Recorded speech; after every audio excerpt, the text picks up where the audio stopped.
I should have been celebrating. Hell, I probably should have called my parents first thing. MIT acceptance letter for aerospace engineering. Full ride. Everything I'd worked for since middle school. Instead, I sat at my desk at 2 in the afternoon, staring at that letter while my laptop screen showed search results for unexplained disappearances, abandoned psychiatric hospitals. Don't ask me why. I mean, I can tell you when it started, 18 months ago. But the why of it, that's harder to explain. See, most people get accepted to MIT and they pop champagne or whatever they call their girlfriend. They post about it online, normal stuff. Me? I spent 3 hours reading about people who walked into old hospitals and never walked out. The compulsion started after our Halloween trip to Riverside State. Our crew does this thing every year. Did this thing, I guess. We'd pick some forgotten place and spend the weekend exploring. Hospitals, asylums, old factories, places that used to matter to someone. Trevor loves the history. Lexi's got this eye for finding the perfect shots. Barry just likes breaking into places, I think. And Andrew was always the one who found the spots. The places that felt different.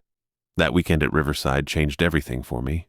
Can't really explain how, but after that I couldn't stop researching these places, reading about the people who went missing, the ones who walked in and never came back out. My parents thought I was going through a phase. Randy's just interested in architecture, my mom would say when people asked about all the hospital books scattered around my room. He's always been curious about urban decay.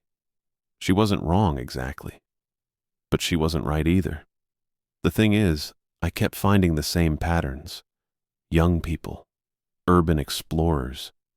They'd go into these old hospitals with their friends, and sometimes they just vanished.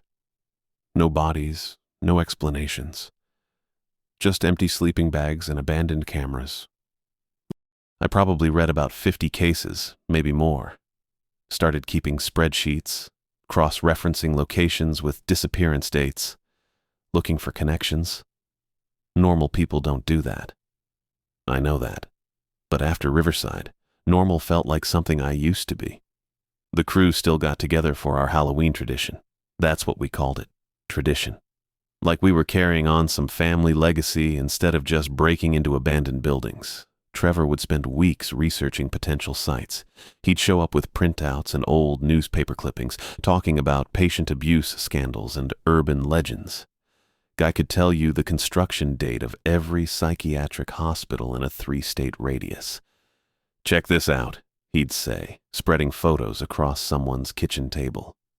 Built in 1897, closed in 1983 after they found evidence of experimental procedures. Lexi would study the building layouts, looking for the best ways in and out. She had this practical approach to trespassing. Security cameras here. She'd point to satellite images. But this wing looks completely dark. Probably no power. Barry just wanted to know if there were good places to set up base camp. As long as there's somewhere to sleep that doesn't smell like mold, he'd say. And Andrew would listen to all of it, nodding along before picking the place that felt right to him. He had instincts about these things. Could look at a building and know if it was worth exploring. I went along because I always went along. That was my role. Randy Morrison, the fearless one. The guy who'd crawl through any tunnel or climb any fence. The one who never backed down from a challenge. Except lately, I wasn't feeling fearless. I was feeling like I was performing fearlessness, going through the motions because that's what everyone expected. But I couldn't let them know that. Couldn't let them see that I'd been reading missing persons reports instead of studying for physics tests. Couldn't tell them about the dreams I'd been having since Riverside. So when Trevor announced he'd found our Halloween destination, I nodded and said I was in. Just like always. Blackwood State Hospital, he said, pulling up photos on his laptop. 2 hours north. Abandoned since 1986. The pictures showed this massive Victorian complex, 7 stories of red brick and broken windows, Gothic towers reaching toward gray sky, the kind of place that looked haunted even in daylight. "What happened there?" Lexi asked. Trevor grinned. That was his favorite question.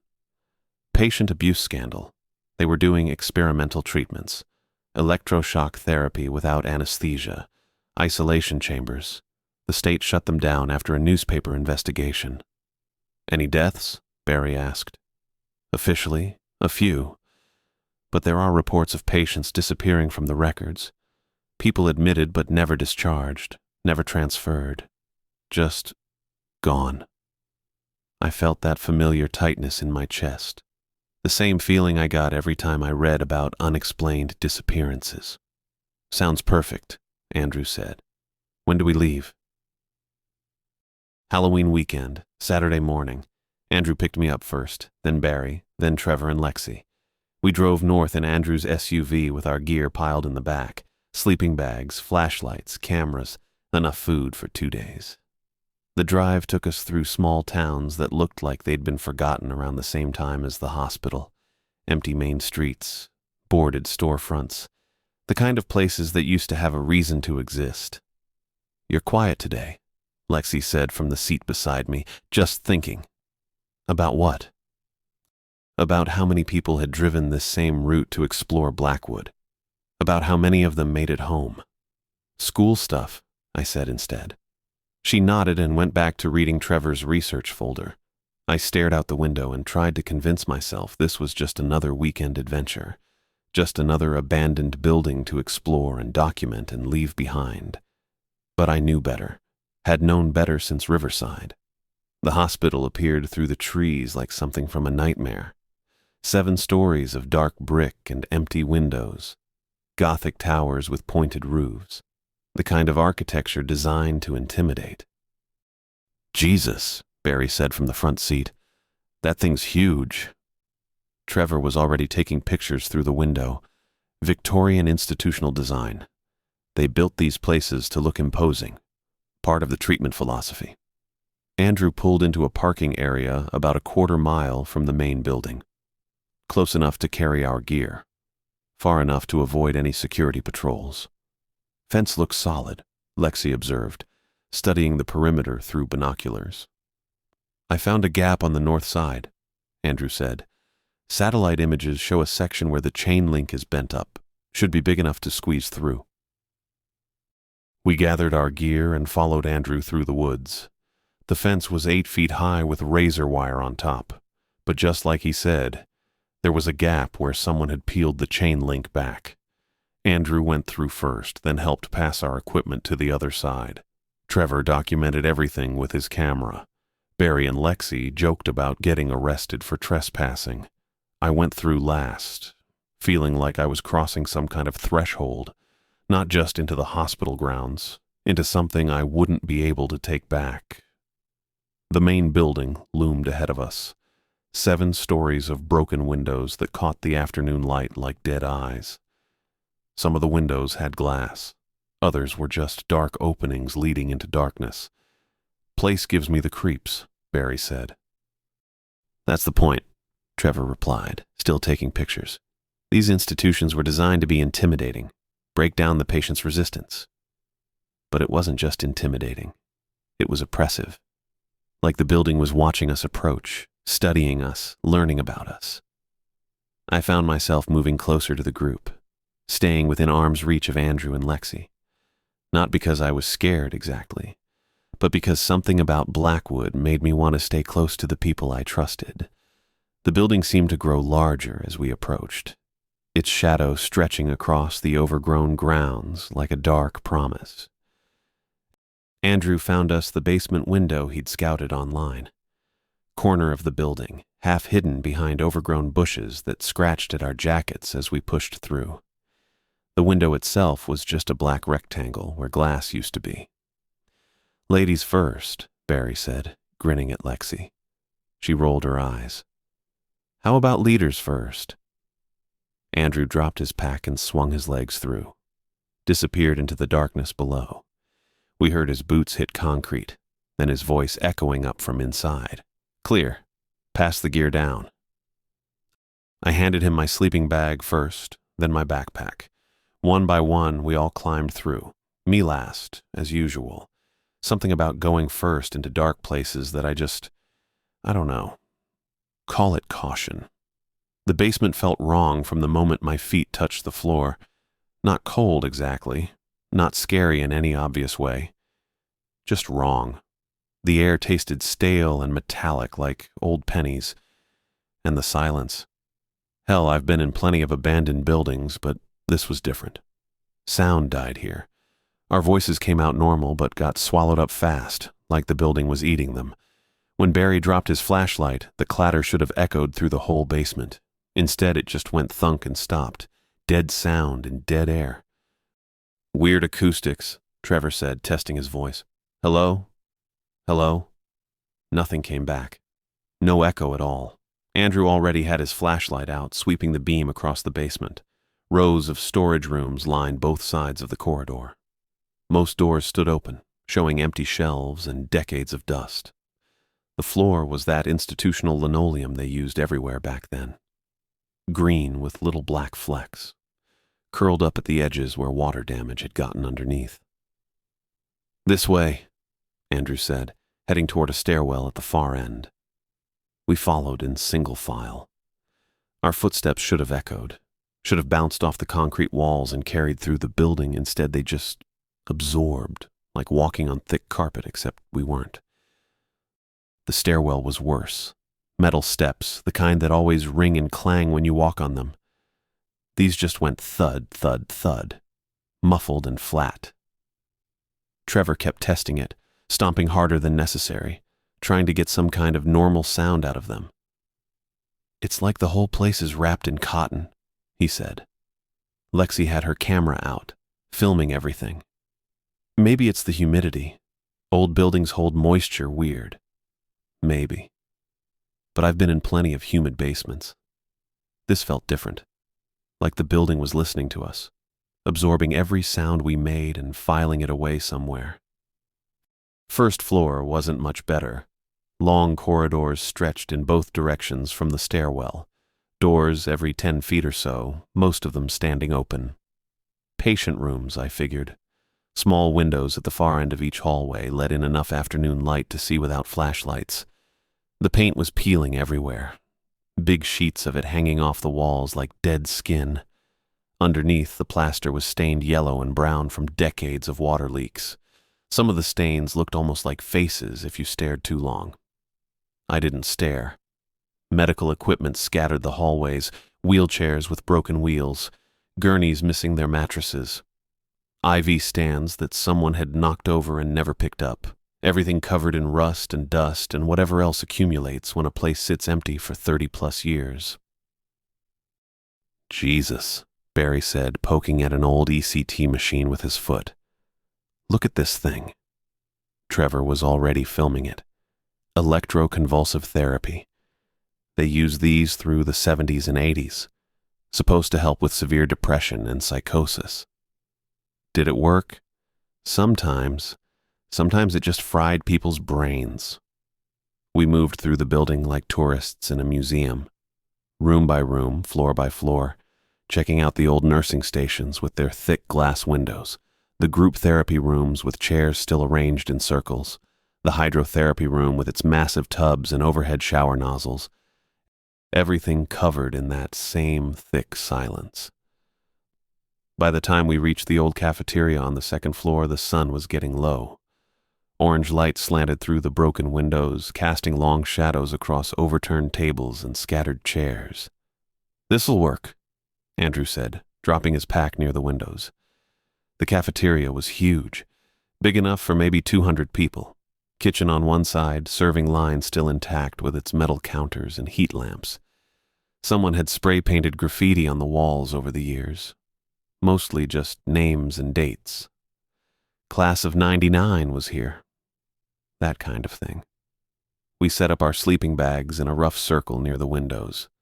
Good sight lines to the doors. Natural light until dark. Andrew always picked spots like that. Strategic thinking, he called it. Trevor had his camera equipment out, checking batteries and memory cards. "You guys want to hear something interesting about this place?" Do we have a choice? Lexi asked. Patient 237. Trevor pulled out a folder of printouts, hospital records he'd found online somehow. The guy was like a research machine when it came to these places. Admitted in 1973. Real name was David Henley, 26 years old when they brought him in. Barry was arranging his gear, not really listening. What was wrong with him? Depends who you ask. Official diagnosis was severe paranoid schizophrenia with violent tendencies, but the treatment notes... Trevor flipped through his papers. They tried everything on this guy. Standard medication first, then experimental stuff when that didn't work. LSD therapy, sensory deprivation, something called neural restructuring that I can't find any other records of. Sounds illegal, Lexi said. Probably was. This was the 70s. Medical ethics weren't exactly what they are now. Trevor found the page he was looking for. Here's where it gets weird. According to his psychiatrist, Dr. Elizabeth Cray, the treatments started working. But not the way they expected. I was half listening, setting up my sleeping bag and checking my flashlight batteries.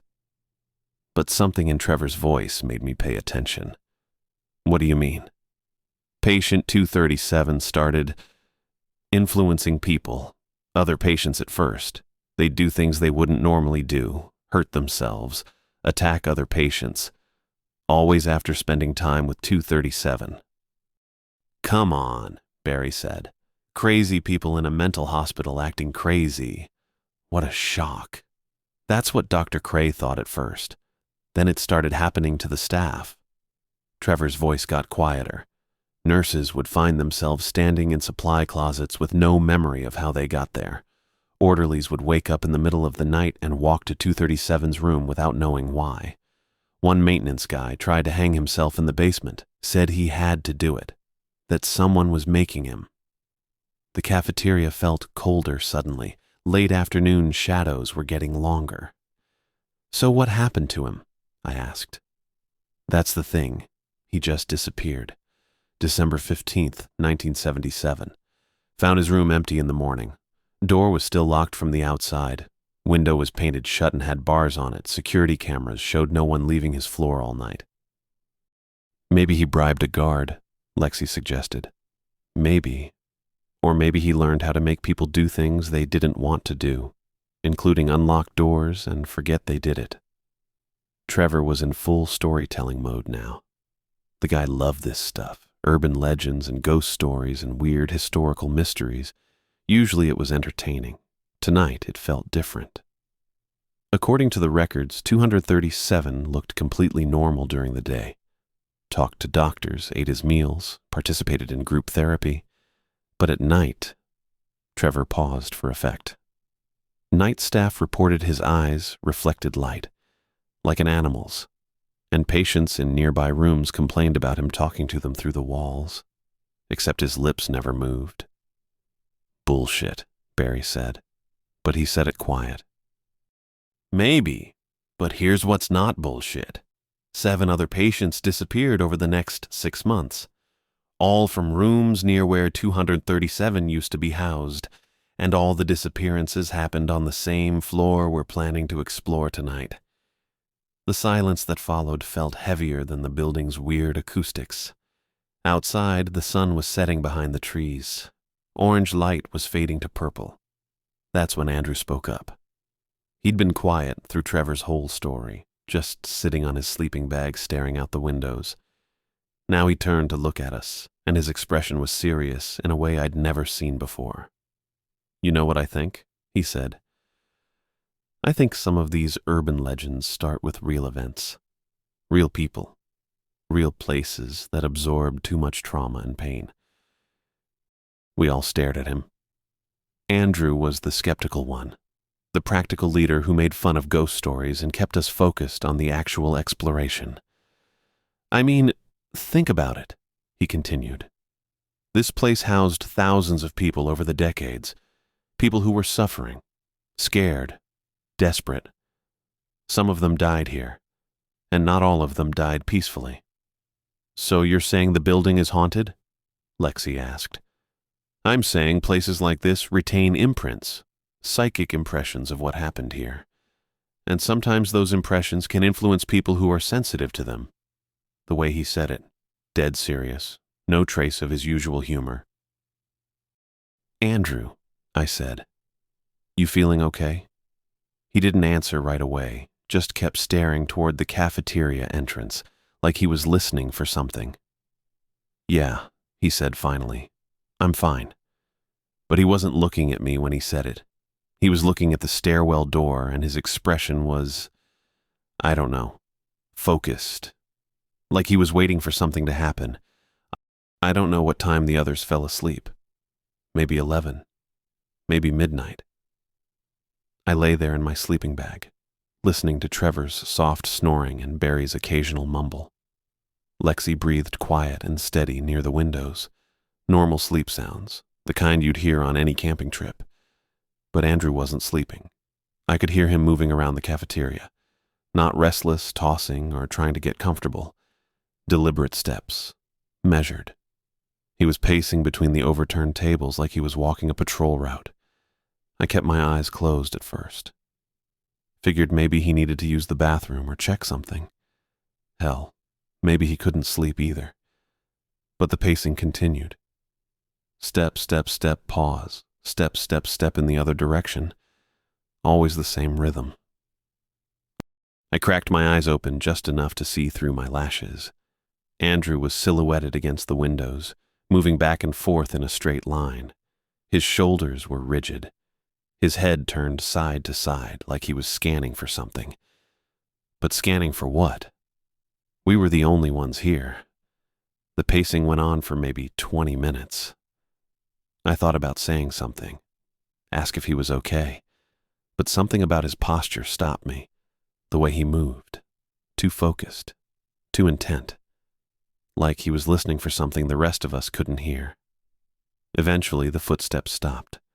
I heard him settle back into his sleeping bag. The cafeteria went quiet except for normal sleep sounds and the building's settling creaks. I figured that was it. Weird, but over. I was wrong. At 2:43 in the morning, I woke to footsteps echoing from the floor above. I know the exact time because I checked my watch. The green numbers glowed in the dark. 2:43 a.m. My mouth felt dry and my heart was already beating fast before I'd fully processed what woke me. The footsteps were slow and deliberate, someone walking the third-floor corridor with purpose, not wandering or exploring. Methodical, like they were checking each room in sequence. I lay perfectly still, listening. The sounds came through the ceiling clearly despite the building's weird acoustics that had muffled everything else. Step, pause, step, pause. Always the same interval, always the same measured pace. See, that's what made it wrong. People don't walk that consistently unless they're trying to, unless they're concentrating on every single step. The footsteps moved down the corridor above us. I could track the progress by sound, past what would have been the nurse's station, past the first set of patient rooms, heading toward the far end of the building. I glanced around the cafeteria. Trevor was still snoring softly. Barry had rolled over but didn't wake. Lexi's breathing remained steady. And Andrew's sleeping bag was in the same spot where I'd heard him settle earlier, but I couldn't see if he was actually in it. The shadows were too deep. The footsteps reached the end of the corridor above and stopped. Complete silence for maybe 30 seconds. Then they started again, heading back in our direction.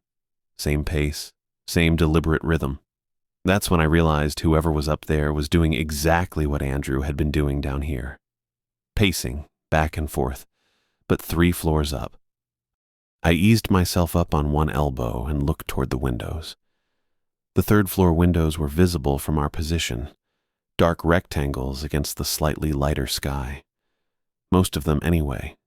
Some had boards or were too grimy to see through, but as I watched, a tall figure moved past one of the clear windows. Just a silhouette, a person-shaped shadow crossing from right to left. But something about the way it moved made my skin crawl. The posture was too rigid, too controlled, like someone concentrating intensely on appearing normal. You know how when you're really focused on walking a straight line, you end up looking awkward? That's what this was. Someone trying so hard to move normally that they looked completely unnatural. The figure disappeared past the window frame. I waited, counting seconds. If they were walking the same pattern as the footsteps I'd been hearing, they should pass the next window in about 15 seconds. 14, 15, 16. There. The same tall silhouette crossed the next window, same rigid posture, same unnaturally controlled movement. I needed to wake the others. This was wrong. Everything about this was wrong. But before I could move, before I could shake Trevor's shoulder, the footsteps stopped. Complete silence. I whispered Andrew's name, just barely audible. Andrew? The footsteps stopped completely. Not just paused, stopped. And the building fell silent in a way that wasn't natural. Old buildings make noise. They settle and creak and groan. Pipes tick as they cool. Wood expands and contracts. There's always something. But this was absolute silence. Like the building was holding its breath. I waited. 1 minute, 2 minutes, 5 minutes. Nothing. No footsteps. No settling sounds. No wind through broken windows. Even Trevor's snoring had stopped, though he was still breathing. 10 minutes of perfect, unnatural quiet. I checked Andrew's sleeping bag again. Still couldn't tell if he was in it. The shadows made it impossible to see details, but if he was there, he was lying perfectly still, not moving at all, which was almost as unsettling as the footsteps. After what felt like forever, the building's normal sounds gradually returned. A distant creak, a whisper of wind through the corridors. Trevor's soft snoring resumed, but the footsteps from above didn't start again. I thought maybe it was over. Whatever I'd heard, whatever I'd seen, maybe it was done. But I was wrong about that too. Around 3:30 I heard a door creak open somewhere above us, long and slow, like someone was being very careful not to make noise. Then silence. Then the soft sound of the same door closing. A few minutes later, another door. Same pattern. Slow creak open. Pause. Slow creak closed. Someone was going room to room on the floor above, opening doors, checking inside, moving on to the next one. But there was something else. A dragging sound, like something heavy being pulled across linoleum, not continuous. Just occasional scrapes and slides, always followed by more silence. I lay there listening to this methodical progression, door after door, room after room, sometimes the dragging sound, sometimes not, but always moving in the same direction, always the same careful, deliberate pace. Here's the thing that really got to me. Every time I focused on the sounds, really concentrated on what I was hearing, they stopped. Complete silence for several minutes. Like whatever was up there knew I was awake, knew I was listening, and was waiting for me to relax my guard. So I started testing it. I'd listen intently, and the sounds would stop. I'd try to relax, maybe close my eyes, and within a few minutes they'd start again. Always the same pattern. Always the same response to my attention. Something was playing games with me. The doors continued opening and closing through different parts of the building, sometimes directly overhead, sometimes from the far end of the 3rd floor, sometimes from what sounded like the 4th floor. The dragging sounds moved with them, never loud, never rushed, always patient. I spent the rest of the night like that, listening, testing, trying to figure out what was happening above us. The sounds continued periodically through different floors until dawn started filtering through the cafeteria windows. Only then did everything finally stop. I woke up to voices, Not the sounds from upstairs. Real voices. Familiar ones. The cafeteria had gray morning light coming through the windows, and I could see Trevor, Barry, and Lexi huddled together near our gear. They weren't talking loud, but their voices carried that tight edge people get when something's wrong. Really wrong. I sat up in my sleeping bag and looked around. 4 bags in our circle, only 3 people. "Where's Andrew?" I said. They turned toward me, and I could see it in their faces. The kind of look you get when you're the last person to know something terrible has happened. "That's what we're trying to figure out," Trevor said. His voice was steady, but his hands weren't. He kept adjusting his camera strap, wrapping and unwrapping it around his fingers. I looked at Andrew's sleeping bag. Empty. Not just empty like someone had gotten up to take a leak, empty like no one had been in it for hours. The fabric wasn't even wrinkled right, and cold. When I reached over and touched it, the material felt like it had been sitting in a freezer. "How long have you guys been awake?" I asked. "About an hour," Lexi said. She was sitting cross-legged with her jacket zipped all the way up, even though it wasn't that cold. Barry woke up first, had to piss, noticed Andrew wasn't here. Barry nodded from where he was standing by the windows. Thought maybe he went outside for a smoke or something. You know how he gets restless. He paused. "But his stuff's all here." That's when I really looked. Andrew's backpack sat exactly where he'd left it the night before. His camera bag was still buckled shut. His flashlight lay next to his sleeping bag, right where he always put it. Andrew never went anywhere without that flashlight. Hell, he barely went to the bathroom without it when we were in these places. "We've been calling for him," Trevor said. "Not loud enough to wake you up, but loud enough that he should have heard us if he was anywhere close." I could hear the frustration in his voice. Maybe some fear, too. Trevor liked having all the information, liked knowing the story behind everything we saw. This didn't fit any story he knew. "How long?" I asked.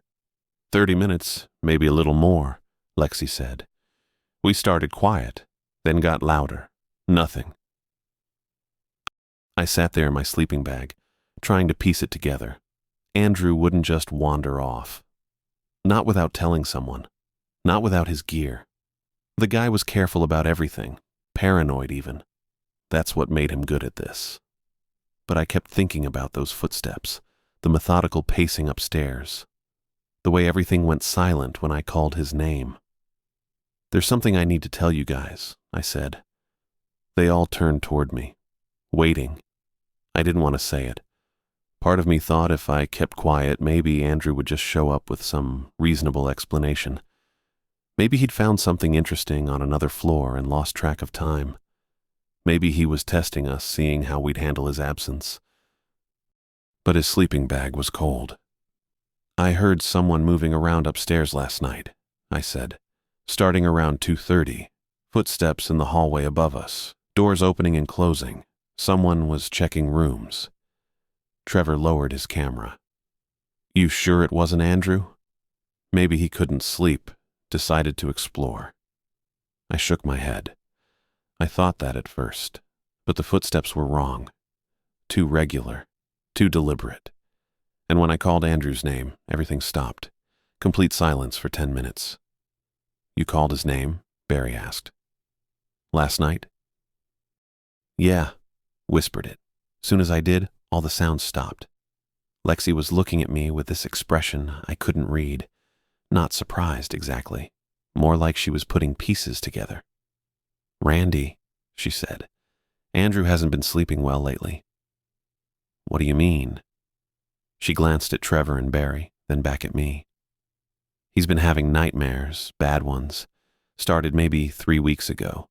He told me about them after our last trip to the Meridian building." I remembered that trip. Old office complex downtown. Nothing unusual happened. We'd been in and out in 6 hours. "What kind of nightmares?" Trevor asked.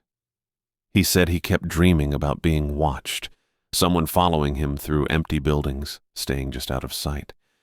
Always one room behind him, one floor above him. He'd hear footsteps but never see anyone. The bottom dropped out of my stomach. Those footsteps last night. The methodical pacing. The way they stopped when I listened too carefully. He's been different since then, Lexi continued. More paranoid. Double-checking locks at home. Looking over his shoulder when we're scouting locations. Last week, he asked me if I thought these old buildings could affect people's minds. Affect them how? Barry said. Make them do things they wouldn't normally do, make them see things, or make them sleepwalk. The cafeteria felt smaller, suddenly. The morning light coming through the windows seemed dimmer than it should be for this time of day. You think he was sleepwalking last night? Trevor asked. Lexi shrugged, but her face said she thought it was more complicated than that. I think he's been scared. Really scared. And he didn't want to admit it because he's supposed to be the one who keeps us safe.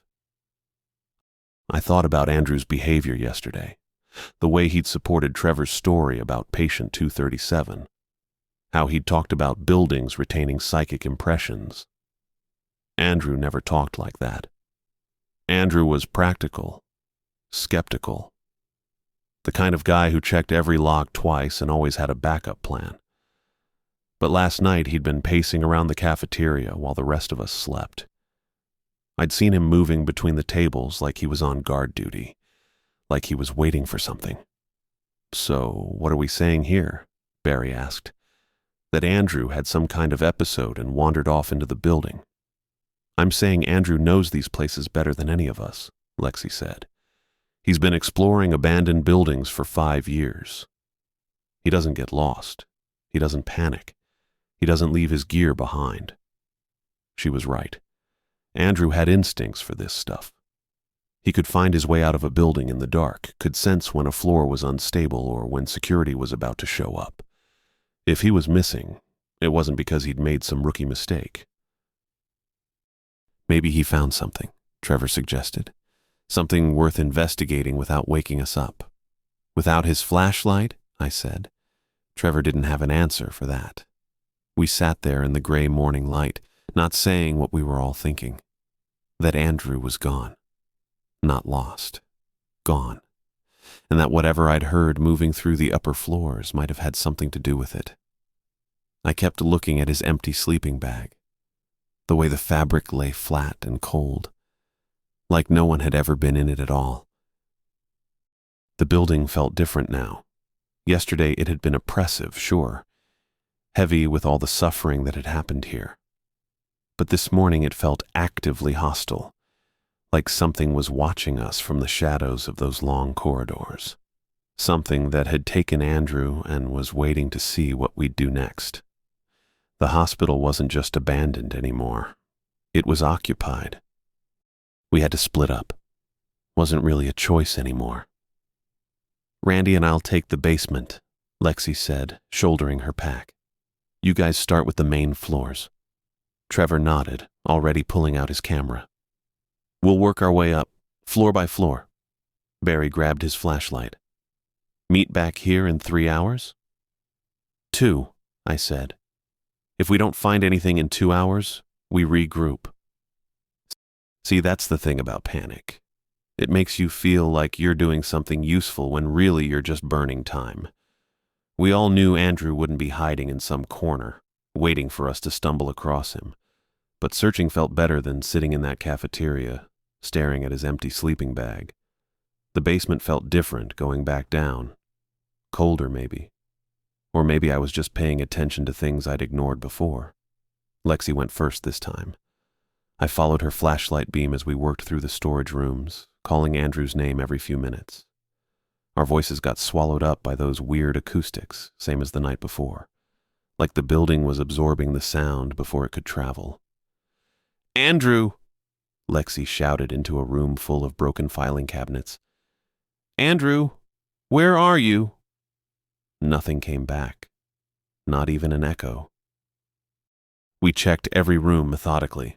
Behind fallen shelves, inside old supply closets, even the utility spaces too small for a person to fit. I kept looking for disturbed dust. Footprints. any sign someone had been through recently. But the dust lay thick and undisturbed everywhere, same as it had for years. "This doesn't make sense," Lexi said after we'd covered the entire basement. "He wouldn't come down here without his flashlight." I thought about telling her what I'd seen the night before. Andrew pacing between those overturned tables like he was on guard duty. But what would that prove? Just that he'd been acting strange before he disappeared. We moved to the sub-basement, found the old boiler room, the electrical panels, storage areas I hadn't known existed, called his name until our voices went hoarse. Still nothing. Hour and a half in, Lexi stopped in the middle of a corridor lined with maintenance rooms. "Randy." "What?" "Look at the dust." I aimed my light where she was pointing. The floor was covered in that same thick layer of undisturbed dust we'd seen everywhere else. But here you could see our footprints clearly. Every step we'd taken, going back maybe 20 feet. "So, where are Andrew's prints from last night?" That's when it hit me. Andrew had been down here before. Had to have been to know about that basement window. But there were no old footprints. No signs anyone had walked these corridors recently except us. "Maybe he came through a different way," I said. But we both knew that was bullshit. The basement gave us nothing. 2 hours of systematic searching, and we might as well have been looking for ghosts. Trevor and Barry were already back when we climbed up to the cafeteria. They'd spread out their gear near the windows, but their faces told the whole story. "Anything?" Trevor asked. Lexi shook her head. "You." "We covered floors 1 through 4, Barry said. "Every room, every closet, every bathroom," called his name constantly. Trevor was cleaning his camera lens, but his hands were shaking slightly. "Found some interesting stuff for the documentary. Old treatment rooms, isolation cells. But no Andrew." I sat down hard on one of the overturned tables. "What about footprints? Disturbed dust?" "That's the weird part," Barry said. "Nothing. It's like no one's been through those rooms in decades." "But that's impossible," Lexi said. "Andrew scouted this place. He had to have walked through it to find that basement window." Trevor looked up from his camera. "Maybe he scouted from the outside only, looked through windows." "No way," I said. "You know Andrew. He doesn't pick a location without walking the interior first. Always checks for structural problems, security issues, escape routes." We sat there for a while, not talking. The afternoon light coming through the cafeteria windows had that pale, washed-out quality you get in late fall. Made everything look gray and lifeless. Barry finally broke the silence. "So, what do we do?" "We keep looking," Lexi said immediately. "Where?" Trevor asked. "We've covered the whole building." "The upper floors. You said you only went to 4. "The stairwell to 5 is blocked by debris," Barry said. "Has been for years from the look of it. Andrew couldn't have gotten up there." "What about the roof access?" Trevor shook his head. "Padlocked. Old lock. Completely rusted shut. No one's opened that in decades." I thought about the sounds I'd heard the night before. Those methodical footsteps moving across the 3rd floor, then the 4th, room by room, door by door. Had that been Andrew, or something else? "There's another problem," Barry said quietly. We all looked at him. "It's almost 4 o'clock. Sun sets around 6 this time of year. If we're going to leave, we need to decide soon." The question hung in the air like smoke. Leave Andrew behind or spend another night in this place? "We can't abandon him," Lexi said. "What if he already left?" Trevor asked. "What if he woke up early, decided to head out and got turned around in the woods? Without his gear?" I gestured toward Andrew's backpack, still sitting exactly where he'd left it. He wouldn't leave his equipment behind. And he definitely wouldn't leave us. Barry was looking toward the cafeteria entrance, same way Andrew had been the night before. "Maybe we should get help, call the police." "And tell them what?" Lexi said. "That we were trespassing in an abandoned building and our friend disappeared, They'll arrest us first. Ask questions later. Better than spending another night here. I understood Barry's logic. Really, I did. But something about leaving felt wrong. Like we'd be abandoning Andrew when he needed us most. He's still here, I said. The others looked at me. I don't know how or where. But he's still in this building. I can feel it. Trevor lowered his camera. Feel what? Hard to explain. It was like that sensation you get when someone's watching you, except it was the building itself doing the watching. The way the shadows seemed deeper than they should be. The way our voices got absorbed by the walls. The way the air felt thick and pressing, like it was trying to push us toward the exits. Something took him, I said. And it's still here. Barry laughed, but there was no humor in it. Took him? What, like Patient 237's ghost? I don't know what it was, but Andrew didn't just wander off. The building felt different now than it had the day before. Yesterday it had been oppressive, sure, intimidating, but it had felt empty, abandoned. Now it felt occupied, like something had moved in during the night and was making itself at home. Something that didn't want us here, but wasn't quite ready to make us leave yet. Something that was watching us, waiting to see what we'd do next. The massive Victorian walls seemed to be pressing closer with each passing hour. 7 stories of red brick and broken windows, bearing down on our little group huddled in the cafeteria. Without Andrew's steady presence, his natural authority, we were just 4 scared kids in a building that wanted us gone. The sun went down faster than I expected. One minute we were sitting in that cafeteria with afternoon light coming through the windows, arguing about whether to leave or stay. Next minute the light was gone and we were huddled around our flashlights like some kind of campfire circle, except one of us wasn't there anymore. Andrew's sleeping bag sat empty in our circle. His backpack leaned against the wall where he'd left it. His flashlight sat on top, the one he never went anywhere without, like he'd just stepped out for a minute. But it had been 12 hours. Trevor had his big flashlight propped up in the center of our group, beam pointing at the ceiling, made this pale circle of light around us. Barry sat with his back to the windows, nervous energy making him fidget with his gear. Lexi kept checking her watch every few minutes. I kept looking at Andrew's empty spot. We should have left, Barry said. Not the first time he'd said it. We're not leaving without him. Lexi's voice had that edge to it, the one she got when she'd made up her mind about something. Trevor adjusted his camera settings. Even now, he was documenting everything. Maybe we should try calling for him again. We called for 6 hours, I said. If he could hear us, he would have answered. The building settled around us. Normal sounds, I told myself. Old wood and metal cooling down after the heat of the day. Water dripping somewhere in the walls, wind through broken windows.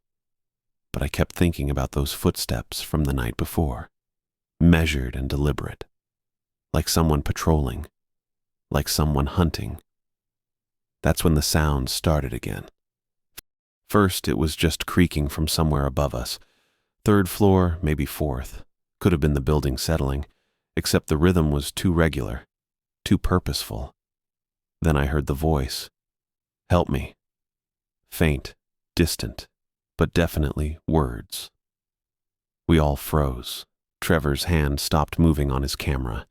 Barry quit fidgeting. Lexi's breathing got real quiet. Did you guys hear that? I whispered. Hear what? Barry asked, but I could tell from his voice that he had heard it. We all had. Help me, please. Closer this time. And familiar. My stomach dropped. That's Andrew. The voice came from somewhere on the 3rd floor, right above us. Andrew's voice, no question about it, that same tone he used when he was being serious about something. Trevor stood up first. Andrew, where are you? 3rd floor, Barry said, grabbing his flashlight. He's on the 3rd floor. But when we listened for a response, the voice came from somewhere else entirely. I'm lost. Can't find my way back. 5th floor now? Or maybe 6th. Hard to tell with the way sound carried in that place. "Andrew," Lexi called. "Stay where you are. We're coming." "Hurry," came the response, but this time it was from the basement. Below us instead of above. I felt something cold crawl up my spine. "That's not right," I said. "He can't be in 3 different places." But Trevor was already moving toward the cafeteria entrance. "He's probably moving around, trying to find us. Sound gets weird in these old buildings." Barry followed him. "Yeah, echoes and stuff. My uncle's warehouse does the same thing." I wanted to believe that. Really did. But something about the way Andrew's voice carried through the building felt wrong. Too clear for an echo. Too directed. "Wait," I said. "Just wait a minute." "We can't wait," Lexi said. "He needs help." Randy's right. Trevor stopped at the doorway. "Something's not adding up here." The voice came again. "I'm hurt. I need help." This time it was from the 2nd floor. Just 1 floor below us. Close enough that if Andrew was really there, we should be able to hear his footsteps. We listened. Total silence, except for our own breathing. "Andrew," Trevor called. "Make some noise. Stomp your feet or something." Nothing. Then, "I can't move. Something's wrong with my leg." Same voice, same tone. But now it came from the 4th floor again. Barry lowered his flashlight. "Okay, that's definitely not normal." I thought about Trevor's story from the night before. Patient 237, David Henley, the guy who could make people do things, make them walk to his room without knowing why, made them disappear. "Trevor," I said, "tell me again what happened to the other patients, the ones who went missing after patient 237 disappeared." Trevor's face went pale in the flashlight beam. They were found in different parts of the building, places they shouldn't have been able to get to." "Found how?" He didn't answer right away. When he did, his voice was quieter. "Some were found in locked rooms, others in places like the roof or basement areas that were supposed to be sealed off." "Help me," Andrew's voice called again. "Please, I'm scared." The voice came from everywhere this time. 3rd floor, basement, 2nd floor. Like multiple Andrews calling from different parts of the building all at once, but it was still Andrew's voice. Every word, every inflection. The way he said "please" when he was really worried about something. The exact tone he used when he was trying not to panic. Except Andrew didn't panic. Never had in 5 years of exploring abandoned places. That's when I knew for certain. Whatever was calling to us had been listening, learning. It knew Andrew's voice well enough to copy it perfectly. Knew how he talked when he was calm, when he was worried, when he needed help. It had been studying us since we arrived, maybe longer. I remembered Andrew's behavior the day before, the way he'd paced around the cafeteria like he was on guard duty, the way he'd stared toward the entrance like he was waiting for something. Had he known? Had something been calling to him too? "That's not Andrew," I said. The others looked at me like I'd lost my mind. "Come on, Randy," Barry said. "It's obviously him. Who else would it be?" "Listen to what you're saying," I told them. One person can't be on 4 different floors at the same time, and if he was hurt, if he couldn't move, how is his voice coming from all over the building? Lexi shook her head. "You're being paranoid. Sound carries weird in these places." But Trevor was nodding slowly. "No, Randy's right. I've been in dozens of abandoned buildings, never heard anything like this." The calls came again, more insistent now, desperate. "Help me. Something's in here with me. I can hear it coming. Don't leave me." All Andrew's voice. All at the same time. Coming from every floor of the building like some kind of horrible chorus. My skin crawled. Not just from the cold or the fear, but from something deeper. The recognition that we weren't just being called to. We were being hunted. The voices got worse after that. More insistent. More urgent. "Randy, please," came Andrew's voice from the 4th floor. same tone he'd use when trying to convince us to explore one more room. "I can see light down there. I know you're in the cafeteria." But at the exact same time, his voice called from the basement. "Help me get out of here. Something's wrong with the stairs." Then from the second floor, "Why won't you answer me?" I looked at Trevor. His face had gone pale in the flashlight beam. Barry was shaking his head, muttering something I couldn't catch. Lexi stood frozen by the windows. "That's impossible," Barry said. "He can't be in 3 places." The voices kept coming. 4th floor again, then 5th, then somewhere that sounded like it was coming from inside the walls themselves. All Andrew's voice. All perfect copies of the way he talked when he was scared or hurt or trying to get our attention. I'd heard Andrew talk for 5 years, knew exactly how his voice cracked when he was nervous, how he cleared his throat before making group decisions, how he said my name when he needed backup. This thing had it all down perfectly. "We need to leave," I said, "right now." "But if it's really him," Lexi started. "It's not." Trevor was packing his camera gear, fast, efficient movements. "Randy's right. This isn't Andrew." The voices responded immediately, like they'd been waiting for us to figure it out. "Don't listen to Randy," came Andrew's voice from directly overhead. Calm. Reasonable.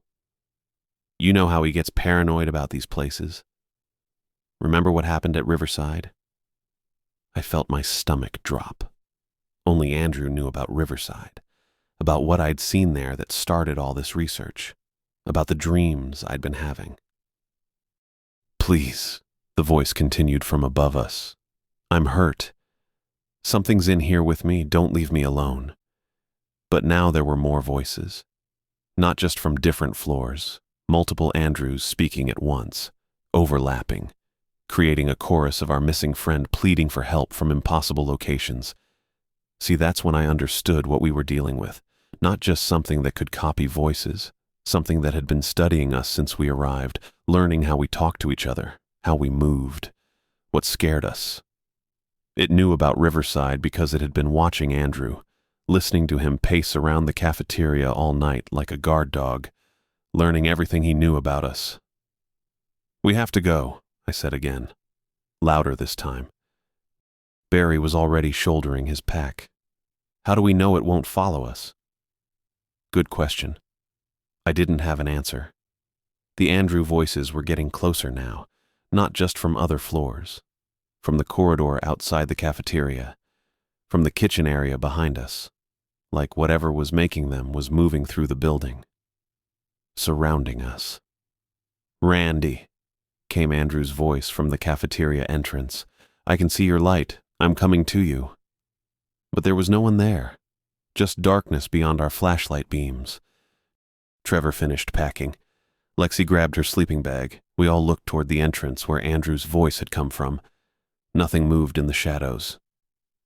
"The window," I said. "Same way we came in." That's when the voices stopped. Complete silence. Even the normal building settling sounds cut off. Like whatever was making the Andrew voices was listening, deciding. I realized we were being hunted, not just called to or lured somewhere, actually hunted by something that understood exactly how to use our friendship against us. It had Andrew's voice, his mannerisms, his knowledge of our group. Perfect bait. The silence stretched out. 30 seconds. A minute. Our breathing sounded loud in the dead air. Then Andrew's voice came from right behind us, close enough that I felt breath on my neck. "Why are you leaving me?" I spun around. Nothing there. Just the overturned cafeteria tables and our abandoned sleeping bags. That's when I knew for certain Andrew was gone. Not lost or hurt or hiding. Gone. Whatever had taken him was still in the building, and it had been studying us since we arrived. Learning our voices, our fears, our relationships. It knew exactly how to break us down. The voices started again, this time from everywhere at once. Ceiling, walls, floor. Multiple Andrews pleading and calling and demanding we stay. The sound was overwhelming, like being inside a broken recording that kept skipping and repeating. I had a choice to make: run for the basement window and get out while we still could, or stay and face whatever had taken Andrew. Try to understand what happens to people who disappear in places like this. Part of me needed to know. The same part that had been researching missing persons cases for 18 months. The part that couldn't stop reading about young explorers who went into abandoned hospitals and never came out. But looking at Trevor's terrified face, at Barry clutching his flashlight like a weapon, at Lexi backing toward the windows, I realized this wasn't just about me anymore. The Andrew voices were getting more desperate, more manipulative, using things only our friend would know. Inside jokes, shared memories, exactly the right emotional pressure points. Remember when I helped you with the college applications, Randy? Remember what I said about having each other's backs? That one hit hard. Andrew had helped me write my MIT essay, spent hours going over drafts, told me we'd always look out for each other. But Andrew was gone. This was something else wearing his voice like a mask. I looked at my 3 remaining friends, saw the same realization in their faces. We were alone in here with something that had been patient enough to study us for days.